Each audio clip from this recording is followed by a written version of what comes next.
Evangelio de Lucas capítulo número 12, versículos 1 al 12. En esto, juntándose por millares la multitud, tanto que unos a otros se atropellaban, comenzó a decir a sus discípulos primeramente: Guardaos de la levadura de los fariseos, que es la hipocresía, porque nada hay encubierto que no haya de descubrirse, ni oculto que no haya de saberse. Por tanto, todo lo que habéis dicho en tinieblas, a la luz se oirá, y lo que habéis hablado al oído en los aposentos, se proclamará en las azoteas. Mas os digo, amigos míos, no temáis a los que matan el cuerpo y después nada más pueden hacer, pero os enseñaré a quién debéis temer. Temed a aquel que después de haber quitado la vida, tiene poder de echar en el infierno. Sí, os digo, a este temed. ¿No se venden 5 pajarillos por 2 cuartos? Con todo, ni uno de ellos está olvidado delante de Dios. Pues aún los cabellos de vuestra cabeza están todos contados. No temáis, pues, más valéis vosotros que muchos pajarillos.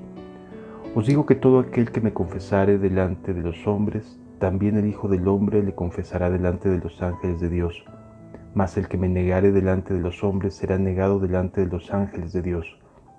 A todo aquel que dijere una palabra contra el Hijo del Hombre le será perdonado, pero aquel que blasfemare contra el Espíritu Santo no le será perdonado.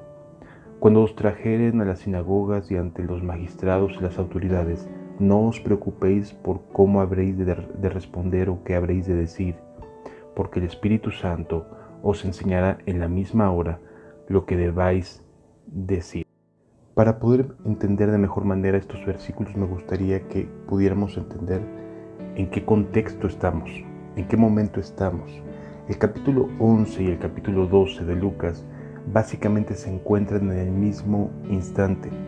Es un evento que empieza con la liberación de aquel hombre que estaba mudo por causa de un demonio, y que Jesús sana libera a ese hombre, expulsa al demonio y el hombre comienza a poder volver a hablar. Y entonces, a partir de ese momento, se genera un ambiente, una controversia, un ambiente tenso, porque Jesús, al ver la reacción de los fariseos que querían buscar la manera de culparlo, de hacerlo, de acreditarle a Satanás mismo el haber podido liberar a este hombre de este demonio, mientras que otros se emocionaban y otros decían quién es este, y había controversia acerca de la persona de Jesús, a pesar de que la evidencia de la bondad y de la misericordia de Dios estaba delante de ellos. Jesús se indigna y entonces comienza a llamar a los fariseos hipócritas, a los intérpretes de la ley les dice hipócritas. Entonces este ambiente comienza a acrecentarse, a tensarse aún más, empieza a llegar más gente ante el alboroto, ante la circunstancia que se estaba dando, y entonces se juntan millares de personas alteradas, en un estado de euforia. Estaban pues hablando en contra de los fariseos, estaban hablando en contra de los intérpretes de la ley, había división de opiniones acerca de Cristo, había un ambiente pues que era polvorín, era un polvorín, y en cualquier momento una chispa podía desencadenar un evento de linchamiento, de intento de apedrear a Jesús y a sus discípulos. Es decir, había un ambiente tenso.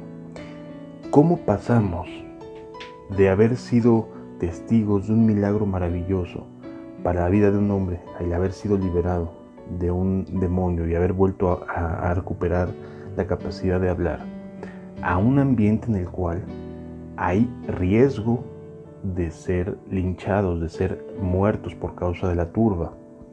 Es que Jesús estaba enseñando y hablando verdades que estaban penetrando en el corazón de los asistentes, de los que estaban escuchando, tanto los fariseos como los intérpretes de la ley.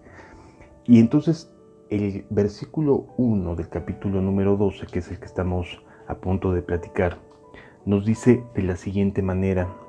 La situación nos la describe de la siguiente forma: en esto, juntándose por millares la multitud, tanto que unos a otros se atropellaban, comenzó a decir a sus discípulos primeramente. Es decir, lo que ahorita está Jesús por enseñar está dirigido principalmente a sus discípulos. ¿Por qué? Porque sus discípulos estaban viendo un ambiente de temor, un ambiente agresivo, un ambiente hostil.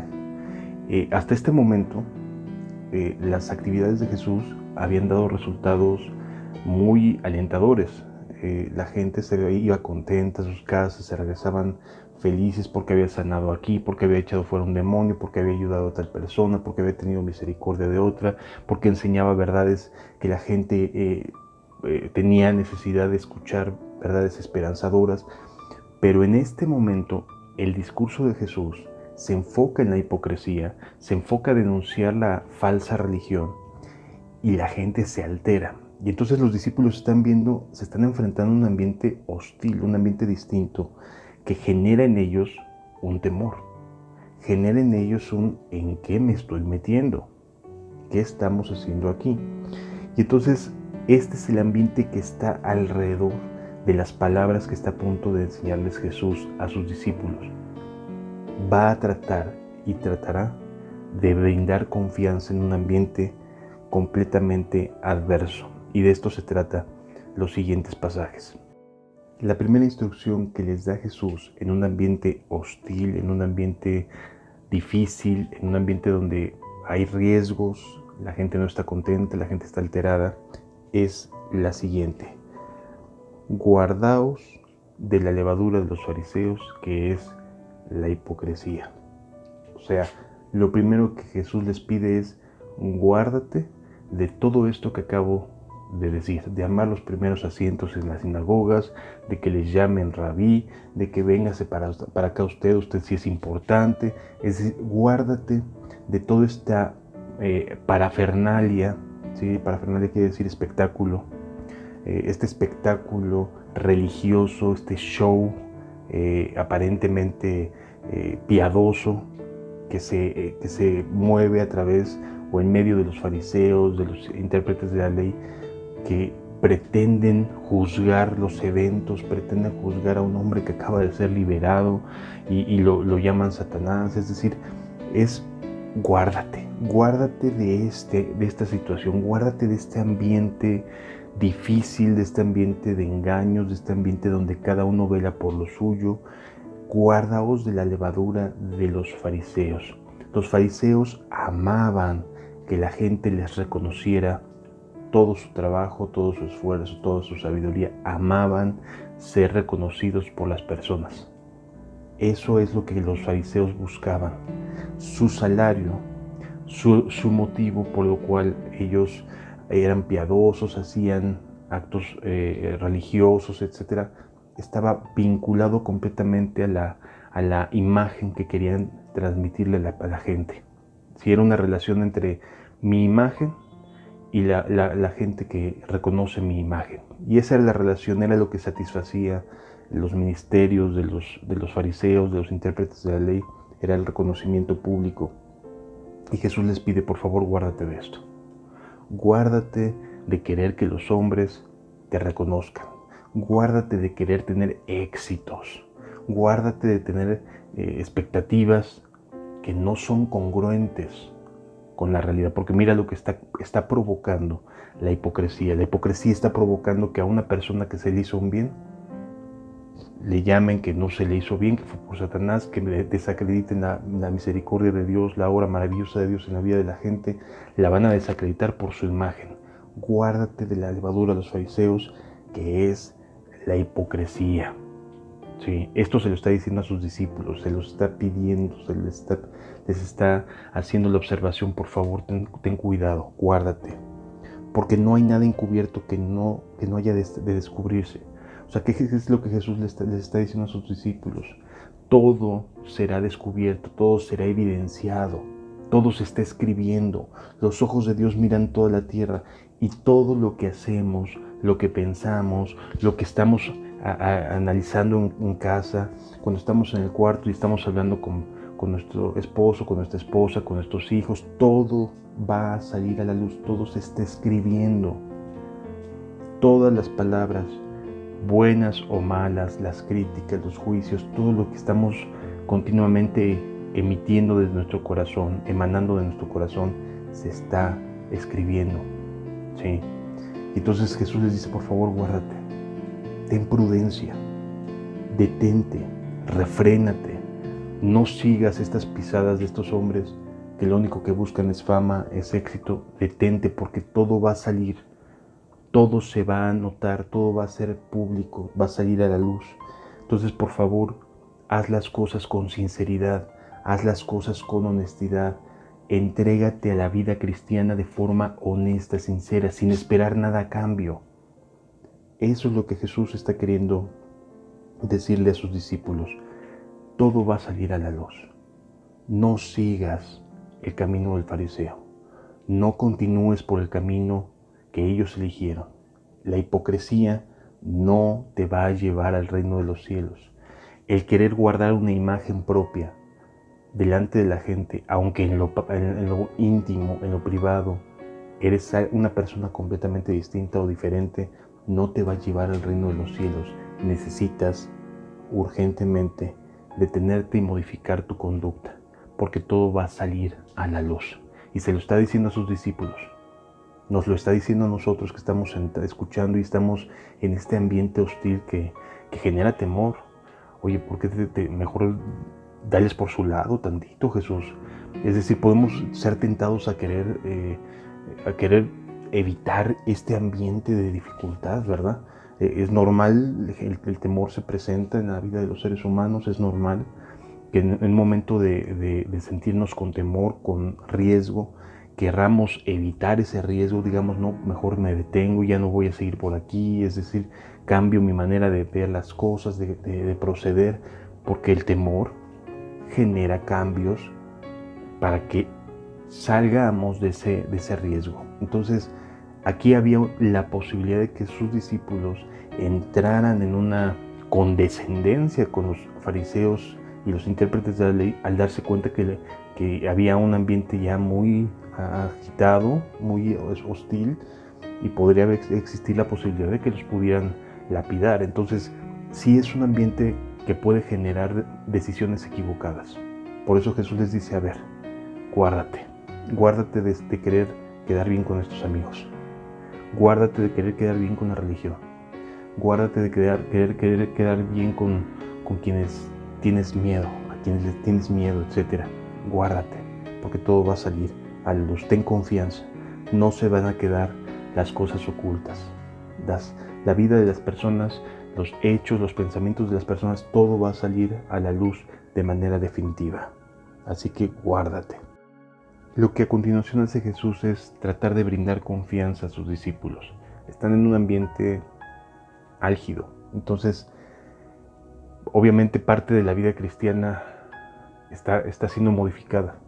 Ellos están cambiando, están viendo que las situaciones, las cosas, el ambiente respecto a Jesús comienza a tensarse, comienza a ya no ser tan amable, tan fácil de poder compartir y tan de regocijo como cuando habían ido de dos en dos. No, aquí ya hay un ambiente que comienza a modificarse. Satanás ha logrado introducir en el corazón del pueblo una animadversión a la vida que Jesús estaba ofreciendo. Aun cuando Jesús hiciera cosas buenas, las personas ignoraban lo bueno que Jesús hacía y se enfocaban en tratar de desacreditar, en tratar de echar por la tierra las palabras de Jesús.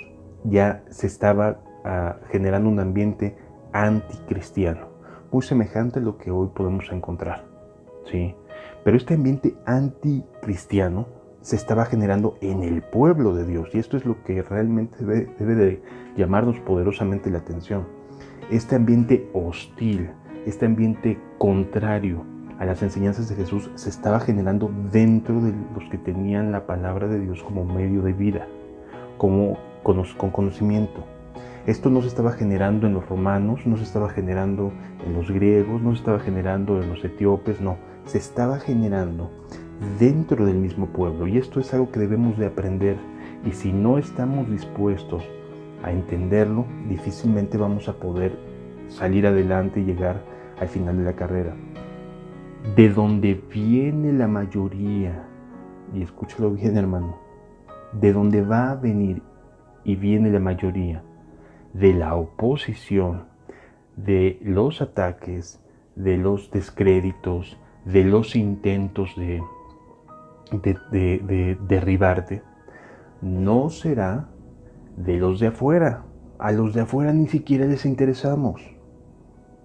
Probablemente más adelante a los de afuera entrarán en el mismo juego diabólico.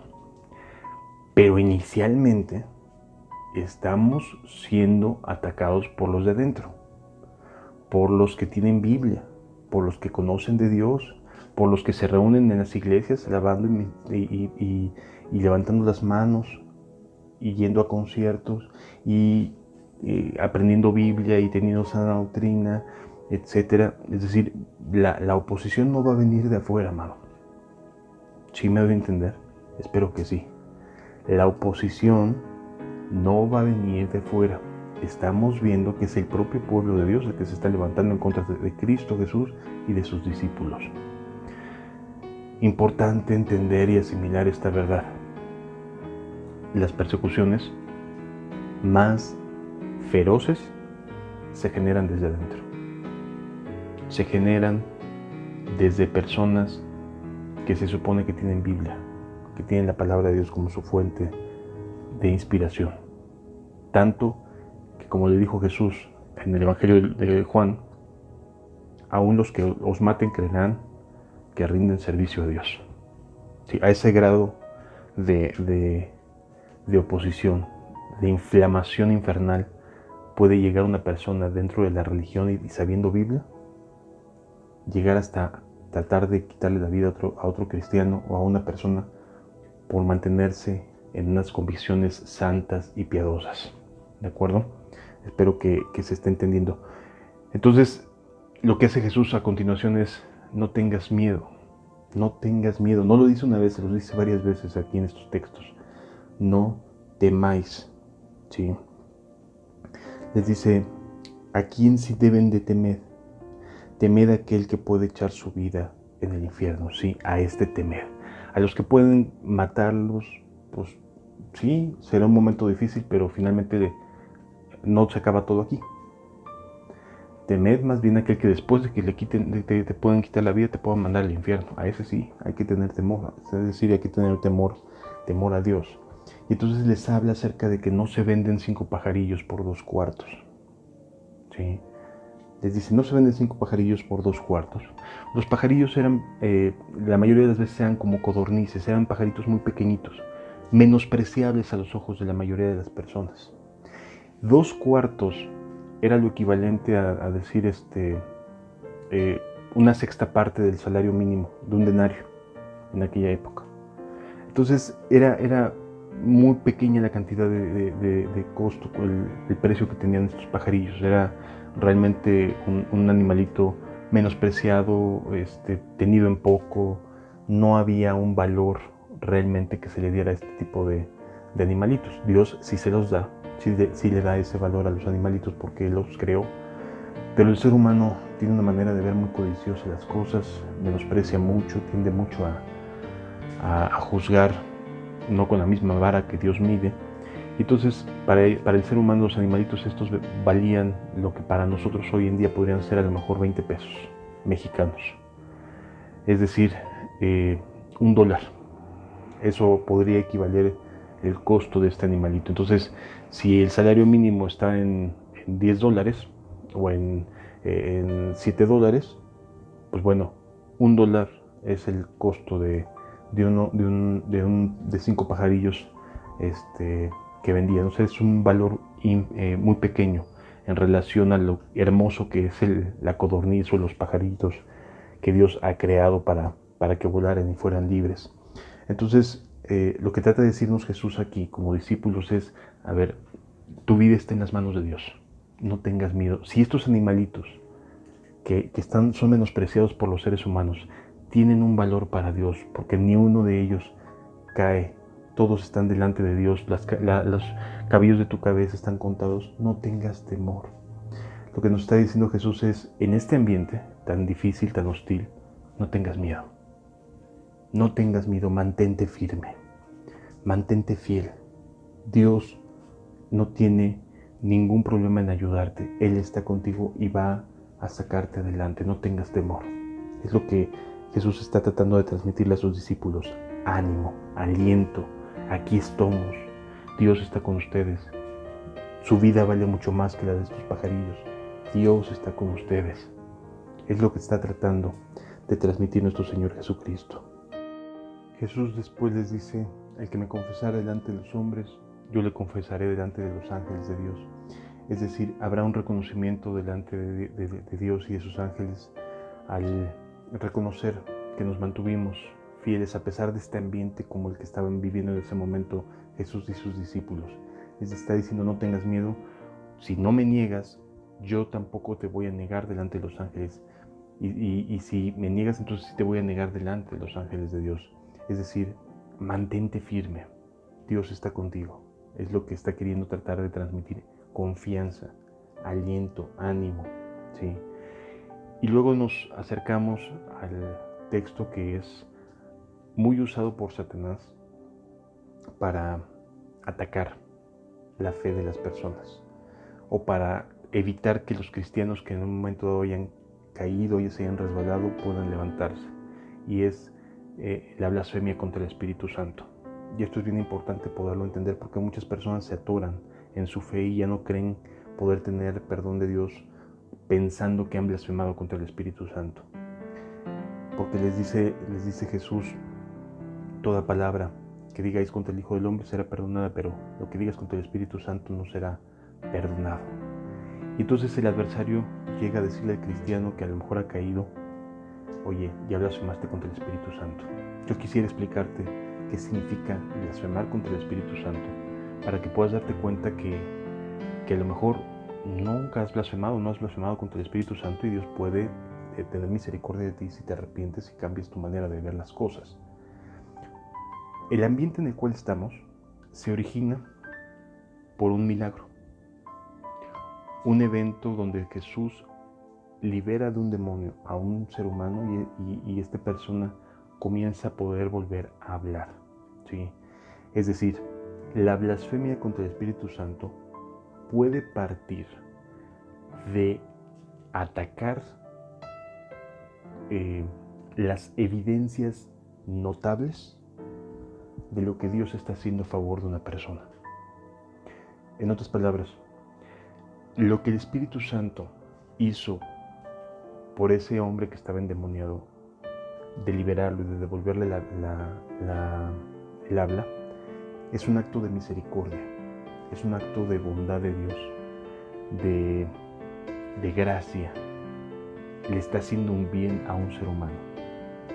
La blasfemia contra el Espíritu Santo es que, a pesar de ver la bondad de Dios, a pesar de darme cuenta el bien que se le hizo a una persona, estoy tan molesto o tan enojado contra Jesús o contra la persona que Jesús esté usando en tiempos presentes, en tiempos modernos.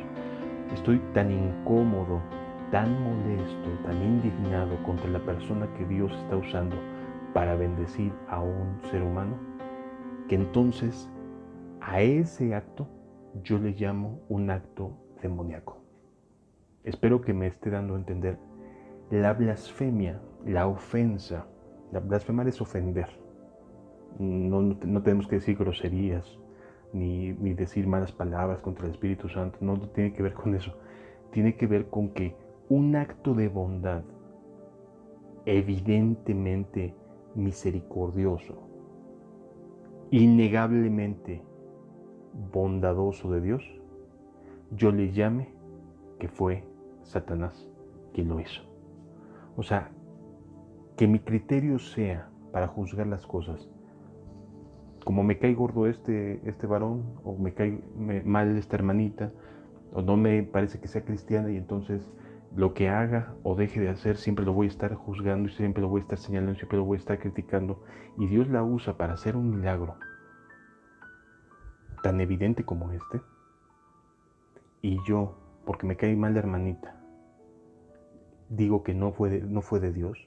y que empiezo a decir que fue Satanás y que también Satanás puede vestirse como ángel de luz, y entonces empiezo a desacreditar la maravillosa obra que Dios acaba de hacer, entonces sí puedo correr el riesgo de blasfemar, de ofender al Espíritu Santo.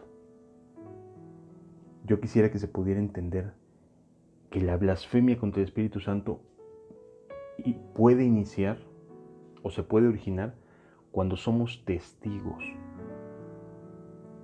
de manera evidente y categórica de que hizo Dios un bien a una persona, y a pesar de ese bien, como no me agrada, no me cae bien, no me pasa la persona que Dios usó para esta obra de misericordia, como no me agrada, yo comienzo a atacar lo que Dios acaba de hacer.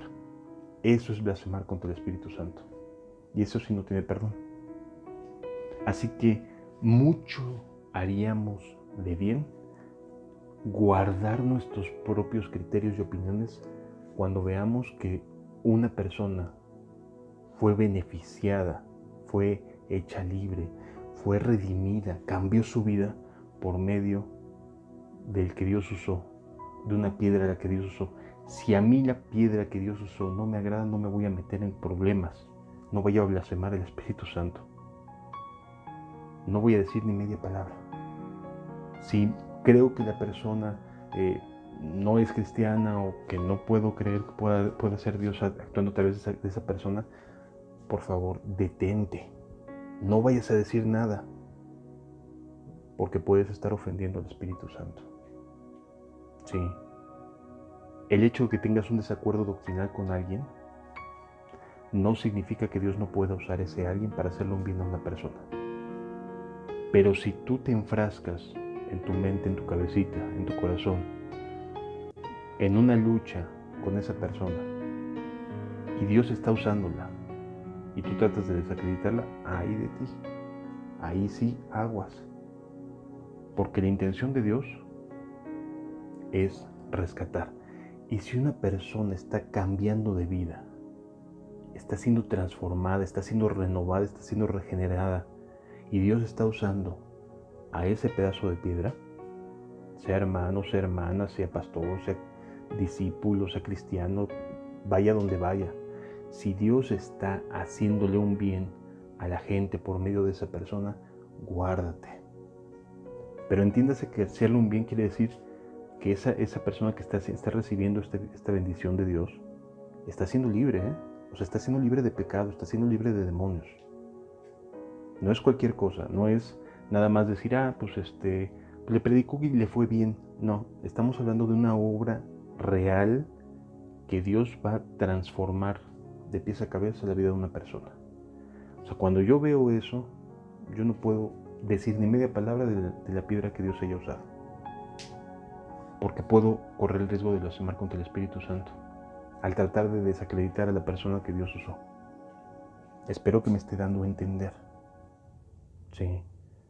Espero que estemos entendiendo. La blasfemia contra el Espíritu Santo no es el hecho de decir, es que creo que pude haber blasfemado contra el Espíritu Santo porque en una de esas que estaba bien mal, me fui y me eché unos tragos y pude haber dicho alguna barbaridad. No, a ver, lo que es la blasfemia contra el Espíritu Santo es que, estando consciente de lo que estás viendo, de beneficio, de gracia, de misericordia para con una persona, tú lo trates de desacreditar llamándole Belcebú, advirtiéndole que es del diablo, que no es de Dios. Eso es blasfemar contra el Espíritu. Si no has hecho esto, no tienes nada que preocuparte. Si has hecho esto, entonces sí tienes cosas de que preocuparte.